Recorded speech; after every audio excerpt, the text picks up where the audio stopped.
بسم الله الرحمن الرحيم.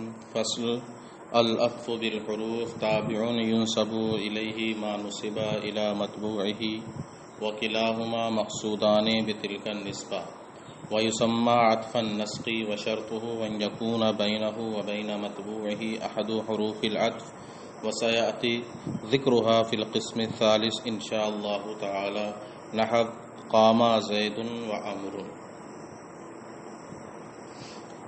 عزیز طلباء، السلام علیکم ورحمۃ اللہ وبرکاتہ.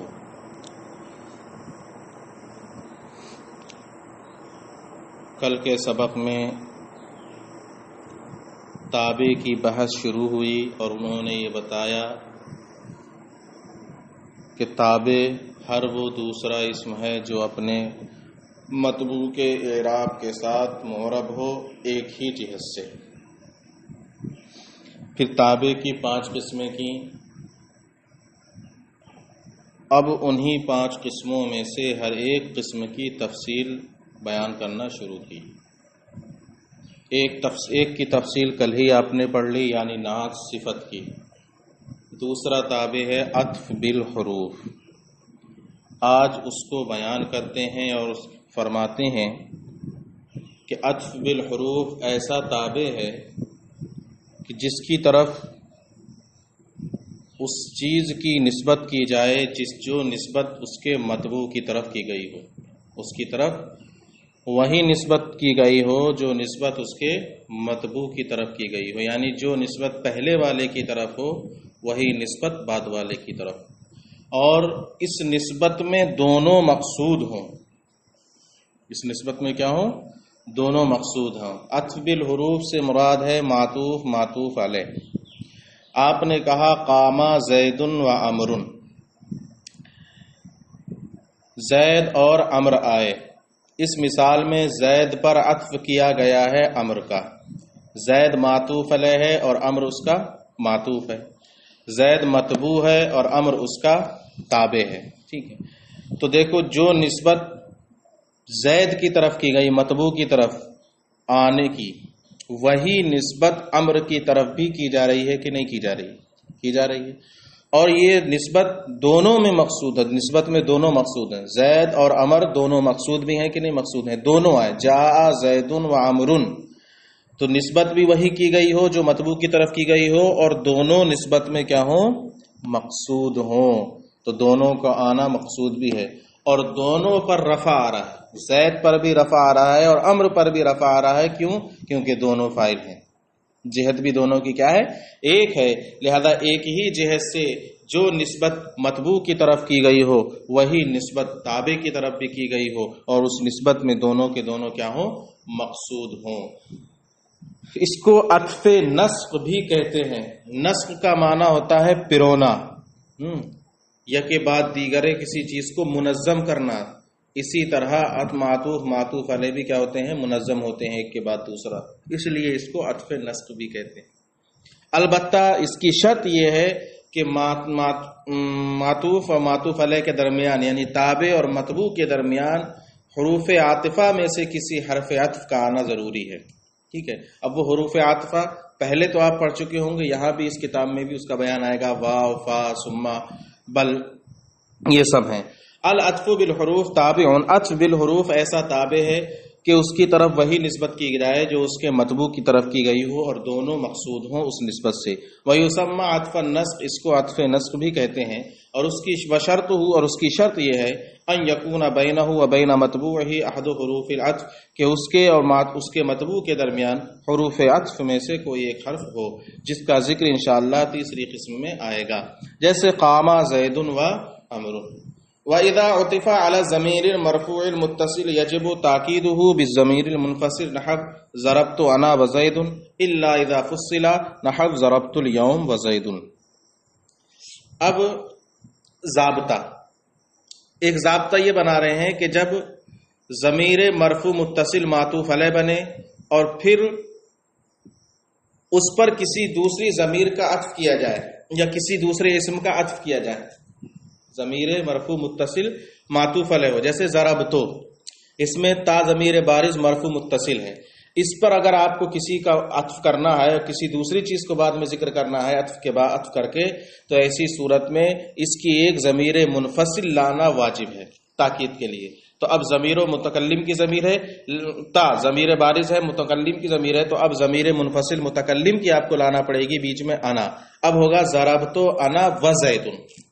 کیا ہوگا؟ ضربت انا و زیدن. تو اب زید کا عطف کیا جا رہا ہے حقیقت میں اسی ضمیر مرفوع متصل پر، لیکن بیچ میں ضمیر منفصل کو لانا عطف کرنے کے لیے ضروری ہے، اور یہ ہوگی کس کے لیے؟ تاکید کے لیے. ہاں اگر بغیر ضمیر منفصل کے عطف کریں تو یہ اس وقت جائز ہوگا جبکہ معطوف اور معطوف علیہ کے درمیان کسی چیز کے ذریعے فصل کر دیا گیا ہو، جدائی کر دی گئی ہو. جیسے ضربت الیوم و زید. اب یہاں پر الیوم بیچ میں آ گیا، اب ضمیر منفصل کو لانے کی ضرورت نہیں ہے. بغیر ضمیر منفصل کے بھی زید کا عطف کس پر ہو جائے گا؟ تا ضمیر بارز مرفوع متصل پر ہو جائے گا. وَإِذَا عُطِفَ عَلَى ضَمِيرِ الْمَرْفُوعِ الْمُتَّصِلِ. اور جب ضمیر بارز مرفوع متصل ضمیر مرفوع متصل پر عطف کیا جائے تو ضمیر منفصل کے ذریعے اس کی تاکید لانا واجب ہے. جیسے ضربت انا و زید الا، مگر اذا فصل نحو ضربت الیوم و زید، جب فصل کر دیا جائے یعنی معطوف اور معطوف علیہ کے درمیان، تو بغیر ضمیر منفصل کے بھی عطف جائز ہوگا. وَإِذَا عُطِفَ عَلَى الضَّمِيرِ الْمَجْرُورِ يَجِبُ إِعَادَةُ حَرْفِ الْجَرِّ نَحْوَ مَرَرْتُ بِكَ وَبِزَيْدٍ. دوسرا ضابطہ عطف کا. یہ تو ہو گیا ضمیر مرفوع متصل پر عطف کرنا تھا. اگر ضمیر مجرور پر آپ کو عطف کرنا ہو، یعنی ضمیر مجرور کو آپ معطوف علیہ بنائیں اور اس پر پھر دوسرے معطوف کو ذکر کریں، تو جو دوسرا معطوف ذکر کیا جائے گا اس پر بھی حرف جر کا لانا واجب ہوگا. جیسے ضربت بِكَ وَبِزَيْدٍ. تو بیکا میں جو کاف ضمیر ہے یہی ضمیر مجرور ہے، اس پر عطف کیا جا رہا ہے کس کا؟ زید کا. تو اب جس طرح کاف کے ساتھ حرف جر لگا ہوا ہے، اسی طرح زید کے ساتھ بھی حرف جر کو ذکر کیا جائے گا اور ہو جائے گا مررت بک وبزید. وَإِذَا عُطِفَ عَلَى الضَّمِيرِ الْمَجْرُورِ. اور جب ضمیر مجرور پر عطف کیا جائے تو حرف جر کا اعادہ واجب ہوتا ہے، جیسے مررت بک وبزید.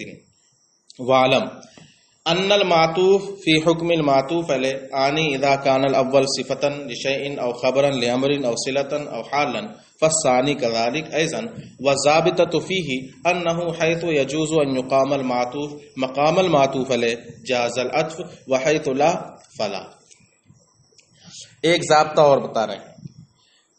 معطوف جو ہوتا ہے وہ معطوف علیہ کے حکم میں ہوتا ہے، یعنی جو چیزیں معطوف علیہ کے لیے جائز ہوں گی وہی چیزیں معطوف کے لیے بھی جائز ہوں گی. لہذا اگر معطوف علیہ کسی چیز کی صفت ہے تو معطوف بھی اس چیز کی کیا ہوگا؟ صفت ہوگا. معطوف علیہ کسی چیز کی خبر ہے تو معطوف بھی اس کی خبر ہوگا. معطوف علیہ کسی کے لیے صلہ ہے، معطوف بھی صلہ ہوگا. معطوف علیہ حال ہے تو معطوف بھی کیا ہوگا؟ حال ہوگا. تو جو چیزیں معطوف کے لیے بننا ہونا جائز ہیں وہ ساری چیزیں معطوف کے لیے بھی ہونا اور بننا کیا رہیں گی؟ جائز ہوں گی. البتہ اب اس میں خود ایک ضابطہ بیان کر رہے ہیں کہ جہاں معطوف کو معطوف علیہ کی جگہ رکھنا صحیح ہو، معطوف کو معطوف علیہ کی جگہ پر رکھنا صحیح ہو، وہاں عطف کرنا جائز ہوگا، اور جہاں معطوف کو معطوف علیہ کی جگہ پر رکھنا صحیح نہ ہو وہاں عطف صحیح نہیں ہوگا. مثال کے طور پر ہم نے کہا جاء زید و عمر، تو اس میں زید معطوف علیہ ہے اور عمر معطوف ہے. اب ہم عمر کو زید کی جگہ رکھیں اور کہیں جاء عمر و زید، تب بھی صحیح ہے کہ نہیں صحیح ہے؟ لہذا اب چونکہ معطوف کو معطوف علیہ کی جگہ پر رکھنا، اس کے قائم مقام کرنا صحیح ہو رہا ہے، لہذا عطف کرنا جائز ہوگا. ایسے ہی ہم نے کہا ضربت زیدن و عمرن، ضربت زیدن و عمرن، میں نے زید اور عمر کو مارا. زید معطوف علیہ ہے، عمر معطوف ہے. اب عمر کو پہلے لائیں اور اس کو معطوف علیہ کی جگہ رکھیں اور کہیں ضربت عمرن و زیدن، تب بھی کیا ہوگا؟ یہ صحیح ہوگا، لہذا عطف کرنا جائز ہوگا. تو جہاں معطوف کو معطوف علیہ کی جگہ پر رکھنا صحیح ہو وہاں عطف کرنا بھی صحیح ہوگا، اور جہاں معطوف کو معطوف علیہ کی جگہ پر رکھنا صحیح نہ ہو وہاں عطف کرنا صحیح نہیں ہوگا. کہتے ہیں کہ وعلم، جان لیجئے کہ معطوف معطوف علیہ کے حکم میں ہے آنی، یعنی جب پہلا صفت ہو کسی چیز کی یا کسی امر کی خبر ہو یا صلہ ہو یا حال ہو، تو یہ بھی یعنی دوسرا والا بھی ایسے ہی اس کی خبر یا صفت یا حال یا صلہ ہوگا. پہلا سطور میں دیکھو سب کی مثال دی گئی ہے، زید عاقل و عالم، جیسے قام الذی صلی و صاما. جیسے ہی جانی زید مشدودا او مضروبا، ساروں کی مثالیں ہیں. وَالضَّابِطَةُ فِي، اور اس میں ضابطہ یعنی قاعدہ کلیہ یہ ہے کہ جہاں پر معطوف کو معطوف علیہ کے قائم مقام بنانا صحیح ہو وہاں پر عطف صحیح ہے. وَحَيْثُ لَا، اور جہاں پر ایسا کرنا صحیح نہ ہو فلا، تو وہاں پر عطف بھی صحیح نہیں ہوگا.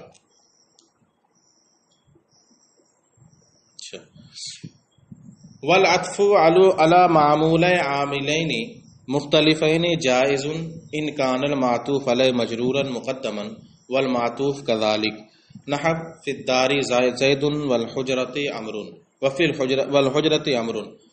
وفی هذه المسألہ مذهبان آخران وهما ان يجوز مطلقا عند الفراء ولا يجوز مطلقا عند سیبویہ. یہ عبارت تھوڑی سی پیچیدہ کر دی گئی ہے، مسئلہ بہت آسان ہے.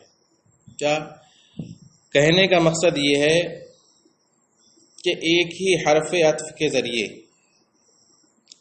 دو مختلف عاملوں کے معمولوں پر عطف کرنا، ایک حرف عطف کے ذریعے دو مختلف معمولوں کے عاملوں پر عطف کرنا یہ صحیح ہے یا صحیح نہیں ہے. اس کے بارے میں تین قول ہیں. عام نحویوں کا قول یہ ہے کہ اگر معطوف علیہ مجرور مقدم ہو، معطوف علیہ مجرور مقدم ہو تو کہتے ہیں عطف کرنا صحیح ہے، اور معطوف بھی ایسے ہی مجرور مقدم ہو تو عطف کرنا صحیح ہے.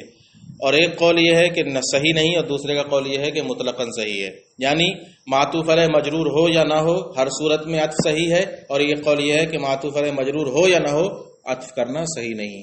لیکن ایک قول یہ ہے جو مصنف نے اختیار کیا کہ اگر معطوف علیہ مجرور مقدم ہے اور معطوف بھی ایسے ہی ہے یعنی مجرور مقدم ہے تو عطف کرنا صحیح ہے.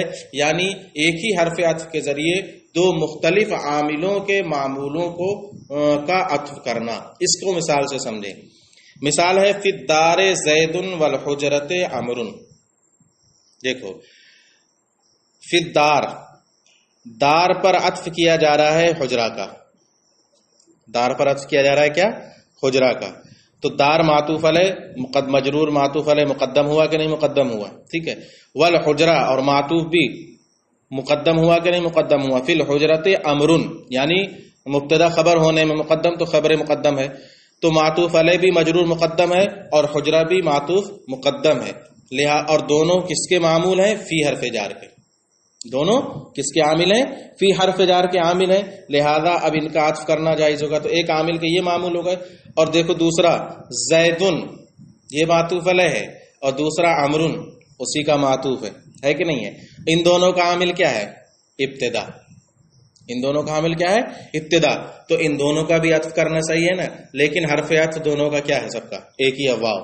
تو فی الدار زید والحجرۃ عمرو، تو یہ جو واو ہے اسی کے ذریعے دو مختلف عاملوں کے معمولوں کا عطف کیا جا رہا ہے. دار پر حجرہ کا عطف کیا جا رہا ہے، وہی حرف واو ہے، اور زید پر امر کا عطف کیا جا رہا ہے، وہی حرف کیا ہے؟